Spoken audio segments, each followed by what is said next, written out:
Hoje vamos falar de Roma Antiga, desde a sua fundação em 753 a.C. até a sua queda no ano de 476. Veremos as principais etapas da história de Roma: monarquia, república e império. Vamos lá?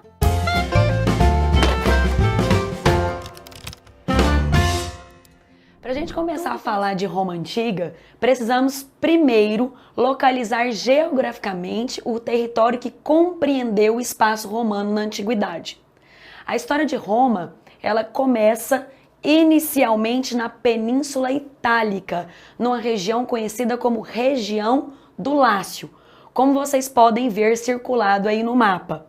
Mas, importante lembrar que a extensão da Roma na Antiguidade, ela foi muito além da Península Itálica. Ela pegou todo esse território em vermelho que vocês estão observando aí na imagem. Grande parte da Europa, uma parte da Ásia Menor, o norte da África e domínios importantes no mar Mediterrâneo. Outra pergunta que é importante a gente levantar nesse momento é em relação às origens de Roma. Quais são as origens? Bom, nós temos duas origens para trabalhar em relação à Roma Antiga. A primeira está ligada à mitologia. Sim, a um mito. Ao mito de dois irmãos, Rômulo e Remo. A história de Rômulo e Remo foi discutida, foi apresentada na obra Eneida, do poeta Virgílio. E ali ele vai contar a história desses irmãos que foram encontrados por uma loba no rio Tibre e amamentados por essa loba. Rômulo fundou Roma em aproximadamente 753 a.C. Eles eram filhos de deuses. No entanto, diz a lenda que Roma foi fundada pelos gêmeos Rômulo e Remo, descendentes do herói Enéas, que havia lutado na Guerra de Troia. Os irmãos foram jogados no rio Tibre por ordem de Amúlio, que havia usurpado o trono. Amamentados por uma loba e depois criados por um camponês, os irmãos voltam para destronar Amúlio. Rômulo e Remo receberam a missão de fundar Roma em 753 a.C. Após desentendimentos, Rômulo assassinou Remo e se transformou no primeiro rei de Roma. A origem de Roma também pode ser relacionada com um segundo ponto, que é o ponto migratório, ou seja, a Roma Antiga, Roma foi fundado por um processo de migração de diversos grupos, latinos, etruscos e até mesmo gregos que passaram pela região. Tudo começou numa pequena aldeia, Roma, situada às margens do rio Tibre, no centro da Península Itálica. Formada pela união de 7 pequenas aldeias, Roma seria conquistada pelos etruscos, que a transformaram numa verdadeira cidade-estado. A história romana ela é dividida em 3 períodos: o período da monarquia, o período da república e o período do império, sendo o período imperial dividido em 2 momentos: o Alto Império e o Baixo Império.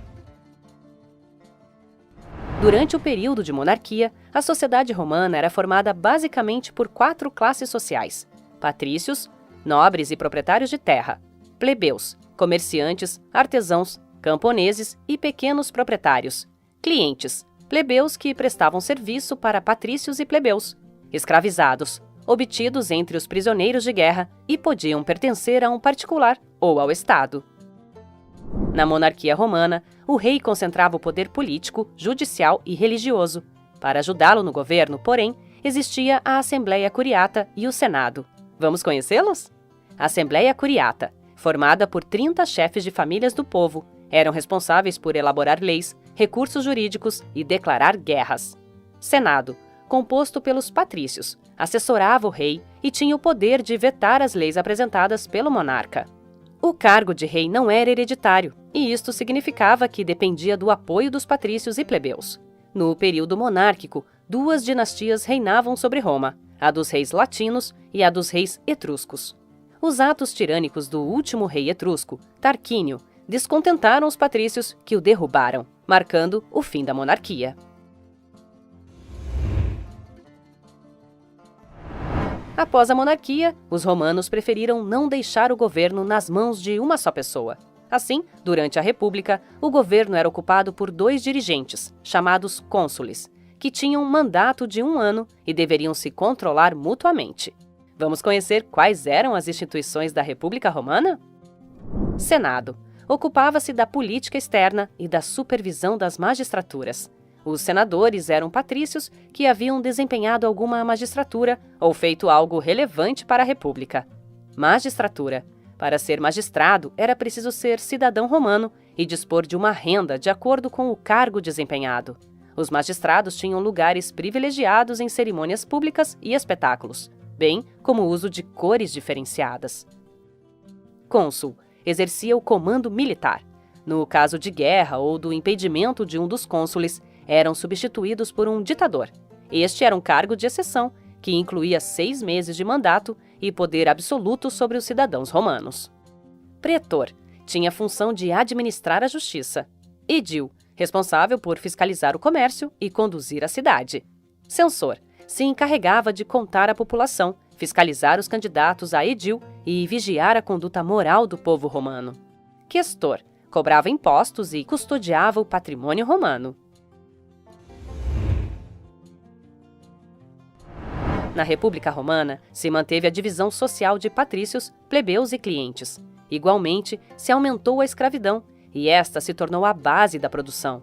Para ter uma ideia de sua importância, o número de escravizados ultrapassava os de homens livres.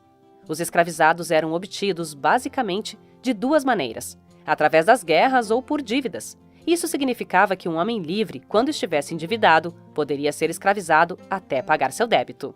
Os escravizados eram empregados no serviço doméstico, na exploração de minas de metais, usados para remar os numerosos barcos de guerra e mais uma infinidade de tarefas. A República Romana foi marcada pela luta entre patrícios e plebeus. Os patrícios lutavam para preservar seus privilégios, enquanto os plebeus queriam participar do governo. Os plebeus, ao longo de quase 200 anos, organizaram 5 revoltas contra os patrícios. Dessas rebeliões, conseguiram a criação do Tribunal da Plebe, formada por membros da plebe, podia controlar os patrícios e as magistraturas. Leis das 12 Tábuas. Quando ficou instituído que as leis deveriam ser escritas e afixadas para que os plebeus pudessem consultá-las. Leis Licínias, que determinaram que um dos cônsules deveria ser plebeu. Lei Canuleia, que permitiu o casamento entre plebeus e patrícios.